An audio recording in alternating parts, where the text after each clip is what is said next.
Hey everyone, welcome back to Christ is the Cure. This is the Apocrypha Part 2.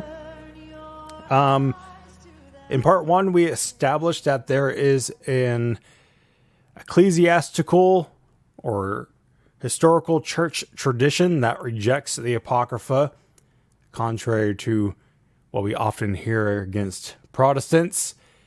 And then we looked at some of that historical evidence and briefly summarized the Apocrypha contents. I argued that we can hold fast to the Protestant confessions of the Reformation that said that the Apocrypha is not inspired scripture, but still edifying. And I would add that it is particularly edifying to understand the context of the New Testament and the cultural background of the New Testament. So, in this episode, we are going to look at the Apocrypha books, or the Deuterocanonical books, summarize their contents, and then briefly talk about how they influenced either Jews or the New Testament or early Christians. And so, because of the nature of this episode, a little bit of it is picking and choosing based off of what I feel like I wanted to include and what I didn't want to include. Before we begin, just a reminder that Christ is the Cure is listener supported, and you can become a part of the support team at patreon.com/Christ is the Cure, where there are some perks to being in various tiers, including some PDFs. One of those PDFs being a fancy PDF of the show notes for Apocrypha Part 1, and then there will be a PDF Part 2. So what books are we going to be looking at? Well, we're going to be looking at Tobit, Judith, the additions to Esther, Wisdom of Solomon, Ecclesiasticus, or Sirach, or Wisdom of Jesus, Baruch, the letter of Jeremiah, which is technically Baruch chapter 6, the editions of Daniel, which is the prayer of Azariah and the Song of the Three Jews, Susanna and Bel and the Dragon, 1st through 4th Maccabees, 1st and 2nd Esdras, the prayer of Manasseh, and Psalm 151. My recommended resources for this episode are the same as our last episode. That is Introducing the Apocrypha by De Silva. And then if you're wanting to read the Apocrypha with brief introductions and context, you can pick up the new Oxford Annotated Apocrypha. That's the new Revised Standard Version. And they do have one that is included with the 66 books of the Protestant canon. And then they have one that's by itself. I have the one that's by itself, and it includes notes. It's like a little study Bible on the Apocrypha. Very nice edition, simple, and to the point. So let's get to it. Let's talk about Tobit. Oh, by the way, I'm going to be grouping some of these books up in ways that they're not normally grouped. For example, 1st Ezra and 2nd Ezra is usually separate in lists. And then the same thing with 1st and 2nd Maccabees, and then 3rd and 4th Maccabees usually have some books between them. I'm going to condense those just because that's how I wanted to organize them. So the book of Tobit, the author is unknown, and it's thought to be originally written in Aramaic or Hebrew, but really we only have fragments of the text. But at any rate, Tobit is about a figure named Tobit who is exiled with his wife Anna and Tobias, his son, following the Assyrian conquest of the northern kingdom in 722, and that's in BC. So Tobit finds himself in the service of a foreign ruler. That is, he is a servant in the court of the Assyrian king, and Tobit eventually is removed from his position. He is persecuted for his Jewish distinctives, and he is eventually blinded by bird droppings. The themes here are kind of reminiscent of what you would find with Job and Daniel kind of meshed together. But basically, you find Tobit at the end of his rope praying for death, which is paralleled with his relative Sarah, who has a demon killing her grooms-to-be.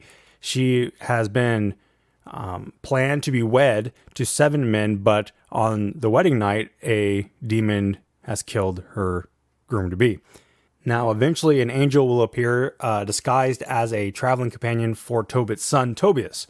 Tobias is going to Media to exorcise those demons, marry Sarah, and travel back to Nineveh with a cure for his father's blindness. Eventually, he succeeds, and that's how the story wraps up, and that's very condensed, as you can guess. Ultimately, whenever we look at Tobit as a book, the author seems to lack an understanding of geography, and additionally, an authorship is heavily debated, but most people will place it around the 3rd century BC because it lacks any discussion surrounding the issue of Hellenization. And again, Hellenization is the idea of the spread an influence of Greek culture or Hellenism. So the genre for the book has also been debated, but because of the geographical issues along with other historical issues, it's been considered a romance. And whenever I say romance, I mean in the literary sense, a piece of literature that is a narrative that works for entertainment, edification, and so forth, rather than like romance as in love. So the book has a focus upon the proper maintenance of Jewish identity in the midst of being scattered away from the temple. There's also an emphasis on bonds between Jewish family, along with a focus on following the Torah, particularly on acts of charity and the character of God. So there's a lot of overlap between Tobit and the New Testament, particularly whenever it comes to practical exhortations regarding alms and other works, good works, right? So the overlaps you can find in texts like Luke 14:13, where it states, "But when you give a feast, invite the poor, the crippled, the lame, and the blind." And Tobit 2:2, for example, says, "Go, my child, and bring whatever poor person you may find of our people among the exiles in Nineveh, who is wholeheartedly mindful to God." So the parallels often amount to these practical exhortations, especially in regards to giving alms without grudges and accordance to your means. Further, in Tobit, alms are seen to be a benefit for the giver in terms of their heavenly treasure, and giving alms is better than laying up gold. And you see this in Tobit 12:8. Now, you can see this being echoed in Jesus' discussion in Luke 12:33 through 34. And just as well, Tobit actually presents the golden rule, but in a more negative articulation. So Tobit says, "And what you hate, do not do to anyone. Do not drink wine to excess, or let drunkenness go with you on your way." And that's in 4:15. Now, because of the nature of these parallels, it's hard to say whether or not they're directly tied to Tobit or just general understandings, especially with the golden rule, because the golden rule finds itself first in Leviticus 18, and you find this stream of thought throughout Second Temple literature. So next we have Judith. The book of Judith is named after the primary protagonist of the writing, Judith, and the narrative would be admired by Christians and Jewish individuals in various ways. So in Jewish traditions, Judith is celebrated as a hero who protected her people, while in Christian streams, Judith exemplifies virtue. The date of the book is typically placed around the end of the 2nd century BC after the Maccabean revolt, and it is debated whether or not it was translated from Hebrew or Aramaic, or if it's Greek originally. Now, what's interesting about Judith is that Judith presents itself as a historical narrative, and this has caused people to say it's not a historical narrative because there are blatant historical errors in this book. And so typically those historical errors are kind of moved aside by saying, well, this is obviously a Greek or Roman type novel where there's a blend of history and fiction, and so the historical errors are explained by that. They're purposeful rather than mistakes. And one famous mistake that is often pointed out is that Judith opens with a rise of a threat to Israel, and it's King Nebuchadnezzar of the Assyrians, and that's one of the historical errors. It further will say that Nebuchadnezzar ruled in Nineveh. Some say that perhaps this is a code name for another, like Antiochus. But regardless, there have been various theories about which parts are the true history and what true history is encoded. But De Silva points out the book, in fact, seems to combine allusions to events that transpire over 5 centuries of real-life history, but no single period could possibly contain all the people, movements, and events. The work is better read as a piece of historical fiction. As you read through Judith, you find the first 7 chapters dedicated to discussing the rise of the evil of Nebuchadnezzar, where the general of Nebuchadnezzar happens upon Judith's village. Judith then enters into the text in chapter 8, and she is described as a pious widow who defies her social gender norms in order to save the Jewish village and defend God against the enemies and their false gods. Through chapter 16, she is depicted as heroic and virtuous, and the book echoes the Old Testament in placing Judith in the role likened to a judge that we would find in, of course, Judges. And she's also likened to Moses. Now, Judith in scholarship has controversy around Judith's methods of seeking to showcase the lack of honor of her enemies. She uses various types of deception and misleads them. in order to bring honor to God. So this discussion is a big discussion about the moral integrity of the book in itself. But this is not really the discussion we're going to have here. But it's worth noting as we at least reflect on Judith in passing. So in terms of Judith's influence, there doesn't seem to be much influence on the New Testament authors. Ultimately, all the parallels that could be found could be explained by the Old Testament first and foremost. On the flip side of that, Judith was influential for those who came after the apostles, such as Clement of Rome and Clement of Alexandria. Them, along with Tertullian, viewed Judith as an exemplary woman who remained widowed and celibate, and its canonical status was split. Most, except for Jerome in the West, seem to have seen it as canonical to one degree or another. While in the East, it was seen as non-canonical by figures such as Melito of Sardis and Athanasius. So let's talk about Greek Esther. This is a version of Esther from the 2nd or 1st century BC. It's a translation of the Hebrew book into Greek, but it also includes additional verses into the work. The history of Greek Esther is actually kind of complicated, so we won't spend too much time here discussing the transmission of the text. Instead, we will point out that there are an additional 105 verses in the Greek text of Esther. The contents includes a dream of Mordecai and a discovery of a plot against the king, an edict from Haman against the Jews, the prayers of Mordecai and Esther, Esther's appearance before the throne, the edict from Mordecai that counters Haman's edict, and the interpretation of Mordecai's dream. So basically, you find expansions upon the narrative overall. Mary Joan Winley points out that these additions give the narrative more religious character and create new emphasis. There is an inclusion of an apocalyptic perspective in regards to good versus evil. There are more contrasts between the earthly king and the heavenly king, and various editions of the terms Lord and God, where the Hebrew narrative famously lacks any reference to them. And that's one of the famous reasons why Esther struggled with canonical status that we discussed in part 1. Ultimately, these additions or expansions to the book have been deemed unoriginal to the original Esther for a number of reasons. The first being that without the expansions, the story is coherent, and with them there are contradictions, such as with the fate of Haman and his sons and just the general timelines. At the end of the day, these editions of Greek Esther didn't really have any significant impact, and that's probably because of Esther's position in the canon overall. Next, we will look at the Wisdom of Solomon, sometimes called Wisdom. And unlike Greek Esther and its low impact, the Wisdom of Solomon would actually be highly impactful, especially in the early church post the apostles. So De Silva points out that wisdom is perhaps the most important of the Apocrypha in terms of its impact upon the early church during the most formative centuries of Christian theology. Sometimes the Wisdom of Solomon, like I said, is called the Book of Wisdom, but it gets its former name in that it is framed as if King Solomon is speaking, similar to what you find in Proverbs and Ecclesiastes. The name never actually appears in the text, however, and early Christians recognized that Solomon authorship was highly unlikely.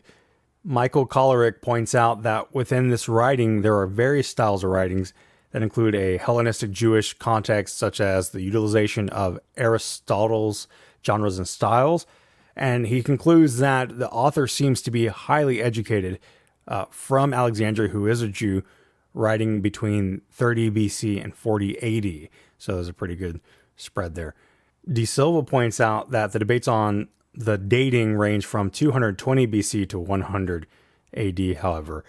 Further, it is stated that this book provides a means to bolster the faith of young Jews in the midst of Hellenism and Rome, especially within the context of Alexandria. Thus, he finds agreement with De Silva, who states that the date within the early period of Roman domination of Egypt seems the most likely. So evidence for this can really be seen in that the author describes a cult's origins that aligns very closely to the imperial cult that we see bolstered by Augustus. And you can see this in Wisdom 14:16 through 20. Additionally, Wisdom 14:22 seems to take a stab at the Pax Romana, which states, though living in great strife due to ignorance, they call such great evils peace. Now, if you don't know, the Pax Romana, meaning Roman peace, was a product of Octavian or Augustus. his victories, and it was a means of propaganda to legitimize the Roman rule. So prior to Augustus's victories, the Roman world was basically filled with civil war, rebellion, and various internal power struggles. But Augustus came in as a savior and ended the war with a consolidation and centralization of imperial power. So essentially, Rome was marked by peace and security and the subduing of its enemies and the centralization of this power. And so the big banner that was waved was peace and security through Rome. And you actually see Paul making a stab at that as well. Anyway, the book can be broken up into 3 sections, where there is first an exhortation to love justice, to gain immortality and avoid death, which comprises the first 6 chapters. And second, there is a praise of divine wisdom, which makes one friends with God, and this goes through chapter 11.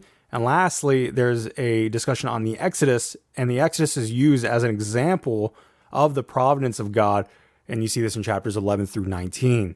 So like we said, this book had a prominent influence, and so much so that even those who deemed it non-canonical saw it as acceptable for liturgy and of high praise.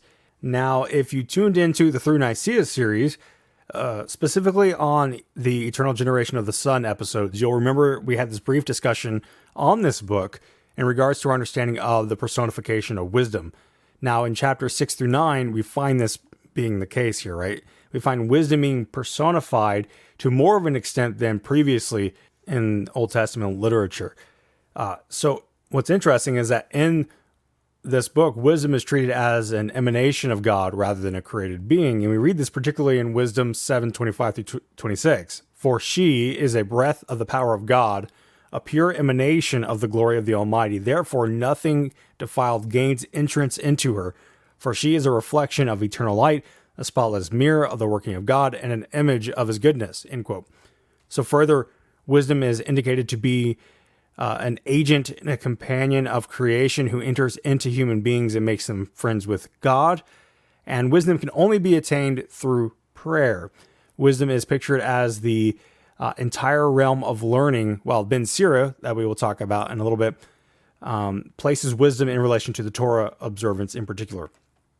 So through wisdom, so says the author of Wisdom, one can be trained in all realms of education, including Greek education, because wisdom grants facility in all subjects comprehended within the curriculum of a Greek school, such as philosophy, physics, history, and so on. So essentially, the figure of wisdom acts as a mediator between God and man, and this becomes significant expansions to the personification of wisdom that we looked at with the Old Testament and how the Jews understood wisdom in the Old Testament, which is obviously reflected in this particular book. Now, what's interesting is that the New Testament seems to pick up on this picture and corrects it a little bit. For example, the author of Hebrews says that it is the Son who reflects God's glory and who is the exact imprint of God's very nature. And so while the relationship is close to God in similar terms, it is not wisdom, but the Son who has this position. Further, what's interesting is that where wisdom of Solomon is used the most is in Paul. There are notable parallels between Romans 1:19 through 32 and Wisdom 13:1 through 9 and 14:22 through 27. Basically, they both speak about Gentiles being without excuse, yet they turn to worship created things, and they lead themselves into more ignorance of God and wickedness because of that. Paul also alludes to wisdom in Romans 9, along with Ben Sirach, in that he states something similar to Wisdom 15:7. Wisdom 15:7 says, "The potter makes out of the same clay both the vessels that serve clean uses and those for contrary uses." Of course, there's a parallel of this analogy in Jeremiah, I believe. And so it's kind of hard to say, well, this is a direct allusion just to this wisdom literature, but wisdom literature seems to be piggybacking off of Jeremiah, and it's one of those things. What is particularly fascinating, however, is that whenever we come to the description of the armor of God in Ephesians 6:11 through 17, that we all know pretty well, we actually find a closer relationship with Wisdom 5:17 through 20 than we do with Isaiah 59 through 15. De Silva points this out. Both wisdom and Ephesians speak of God's whole armor and adds references to the shield and sword beyond the helmet and breastplate, because Isaiah only mentions the helmet and breastplate. He continues, while Ephesians is clearly aware of Isaiah's description of God's armor, it thus also shows signs of direct awareness of wisdom's early expansions of that image. So there are other allusions to wisdom that occur here and there in the New Testament, but where it really sticks out is when it comes to those Christological discussions regarding the relation between wisdom, Jesus, eternal generation, and so forth that we discussed in through Nicaea. So next, let's talk about Ecclesiasticus, also called the Wisdom of Jesus, or Ben Sira, or son of Sirach, or Sirach, has several names. I usually call it Sirach, or I refer to its author, Ben Sira. As you can guess, the author's name was Jesus, son of Sirach.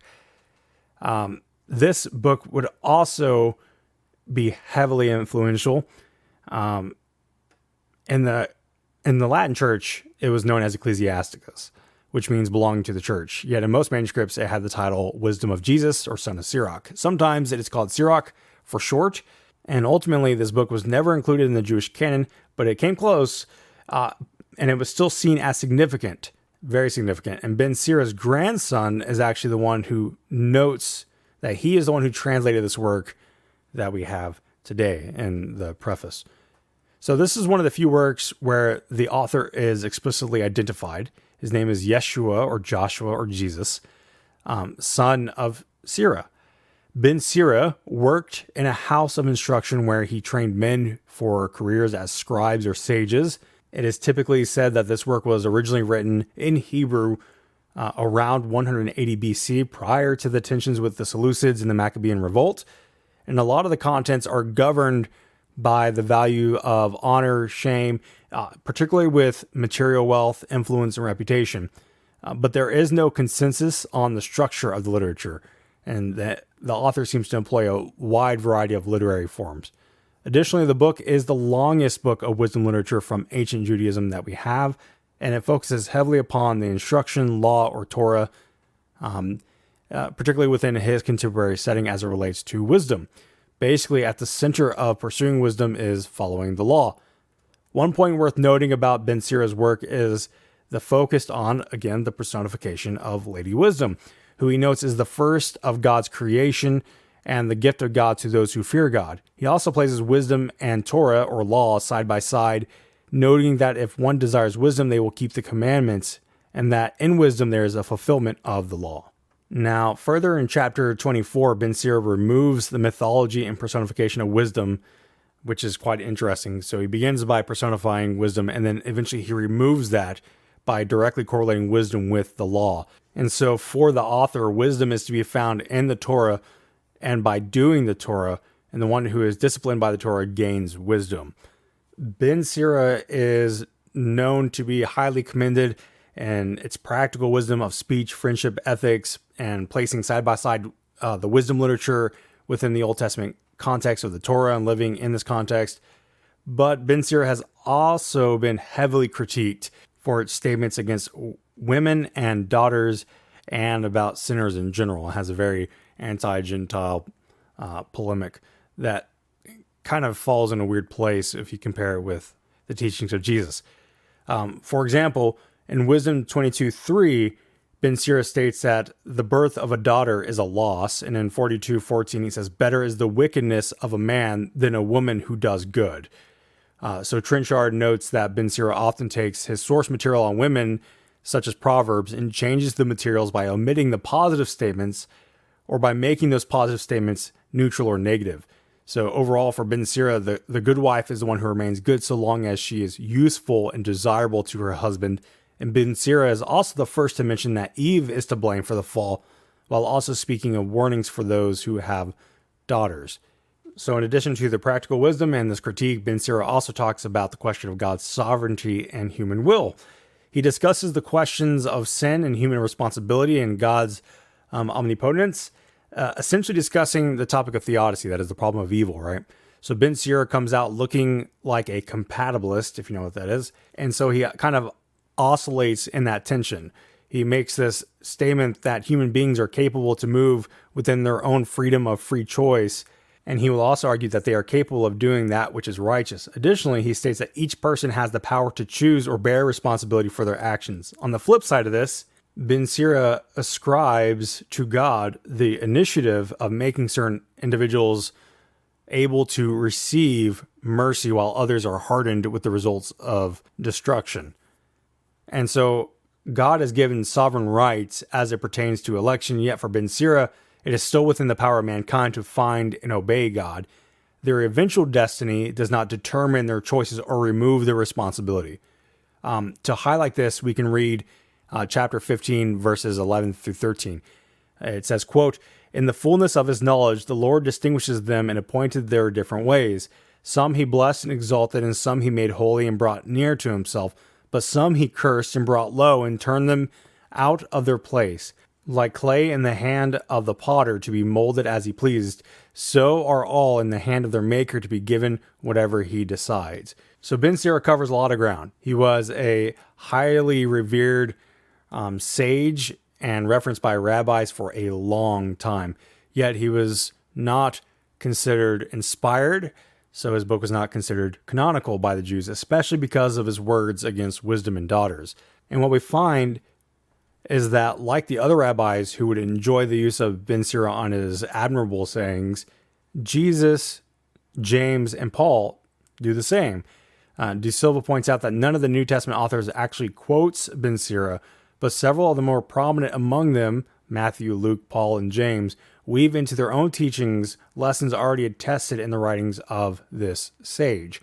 So there are some parallels between Jesus and Ben Sira that are notable, so much so that Jesus appears to know and value the sayings of this popular writer to some extent. So, for example, in the Sermon on the Mount, there are various points of connection, such as how Jesus expands on the law by extending the range and application of the commandments, such as setting aside anger against a neighbor, addressing God as Father, giving to the one who asks, mirroring God's love, not harboring forgiveness, lest you not have forgiveness yourself. But also Ben Sira also speaks to laying up one's treasure for oneself. But the distinction is that Ben Sira points out that this treasure helps one against future turmoil, while Jesus doesn't state that, but instead points to the eschatological realization of one's treasure. So there are some points of agreement, and there are some points of significant disagreement. For example, we see Jesus telling one to love their enemies, while Ben Sira says, "Give to the one who's good, but do not help the sinner," in 12:7.